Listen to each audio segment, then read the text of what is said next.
So was your mock draft correct? Of course it wasn't. We saw some radical moves made throughout the 2024 draft. And to go over some of these big questions that we walked away with, let's talk with a friend of the show, Anthony Armstrong from the Bleav in Commanders podcast. Anthony, welcome back to the game plan. Are you ready to play 3 and out?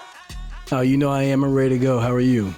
Could not be happier because now we could step into the next phase of the NFL season. First up, let's start with the early run on quarterbacks. Rookie QB that is most likely to make an impact in 2024 out of most of those that were taken in the early rounds. Man, there were so many of them that were chosen, 6 and with the top 12 selections, but I'm going to take my vote to J.J. McCarthy. And the reason is he's going to bring that winning gene, that clutch gene that you saw at Michigan, winning a national championship.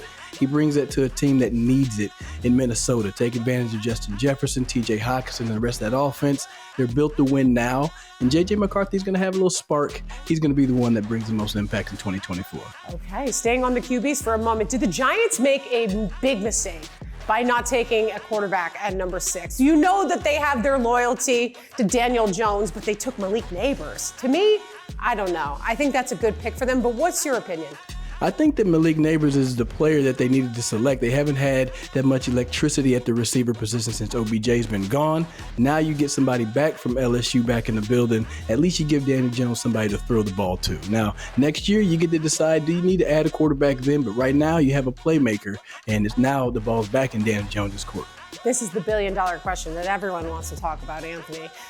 Will the Falcons regret not drafting an impact defensive player at number 8 and taking Michael Penix Jr. instead? Ooh, that's a tough one right there. Because, they give it up 20 points a game, which isn't that bad, about 14th in the league, but they don't get that many sacks. So when you had Dallas Turner sitting right there for your picking and you decide to go another direction, you better be right. You better be right. So at least I can see that they're planning ahead. Maybe they have a plan, a 2-year plan for Michael Penix, and we'll have to see down the line. But if they're giving up points, then you definitely say, yeah, they could regret this decision. Okay, let's talk Washington Commanders because you rep them strong and along all day long, forever. Who did you want at number 2, or did you get the guy that you wanted at number 2 with Jaden Daniels? And do you think that Daniels will be the starting quarterback beginning on the season? Oh, Jaden Daniels was the one that you had to go for, especially once you saw that, Caleb Williams was definitely going to be a Chicago Bear. It was Jaden all day. I think you write that name in Sharpie at the top of the depth chart, but everything around him in the building, in the quarterback room is all set up to help him have success, to provide mentors in the building. Former number 2 overall pick Marcus Mariota is there. So he has somebody that he can lean on and really allow him to just guide this team. But I think the best part, Courtney, is that the team is built to where you don't need him to do everything. You got Bobby Wagner on a strong defense, and now you have good leaders on offense as well. It doesn't have to be all on his shoulder to be successful, but he will help this team win some more games next year. Anthony, I love the response there, and I'm actually very excited for you guys, even though you did kind of take my favorite quarterback in the draft. But the Patriots, they did all right. Looking ahead to 2024, what would be considered a successful season for the Washington Commanders coming off of a year that they went 4-13?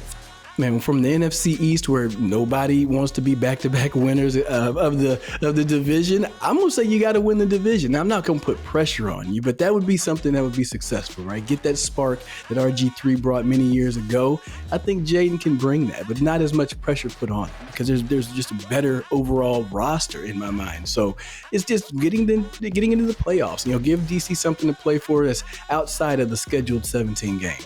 All right, let's talk NFC East. Speak of the devil. In your opinion, which team had the strongest draft? Commanders, possibly, or was it the Eagles or Cowboys or maybe the Giants? I know that's it might be like against your religion to go and compliment another rival in the NFC East, given how competitive it is. But, just lay it all on the table. Who do you think had the best draft?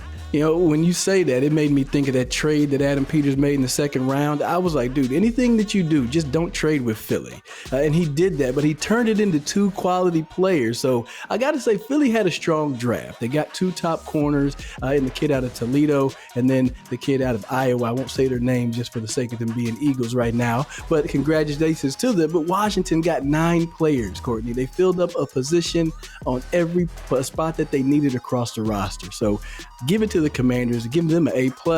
They knocked it out of the park this draft. All right, here's our bonus question. Anthony Armstrong, we love having you on the show. We love having you doing a 3 and out. We love the energy. We love it all. Which team had the best chance to stop the Chiefs from a three-peat in 2024? It's an AFC West team that has the best chance to stop them, and it's the Chiefs. They're the only ones that can stop themselves because you lost Tyreek Hill, doesn't matter. You know, you throw Taylor Swift in the mix, they win Super Bowls. So whatever you throw at this team, they find a way to win. Andy Reid's one of the best coaches in the game, and you know who Patrick Mahomes is. So as long as you have that combination, you're a favorite. So they're going to have to slip on a banana peel or something because there's nobody else that's going to stop them unless they do. I love that. Listen, he's thinking in 4D. It's mind games. They can only stop themselves. That's why Anthony Armstrong is so great. Thank you so much for joining us on The Game Plan, and I will see you in the preseason. All right, that sounds good.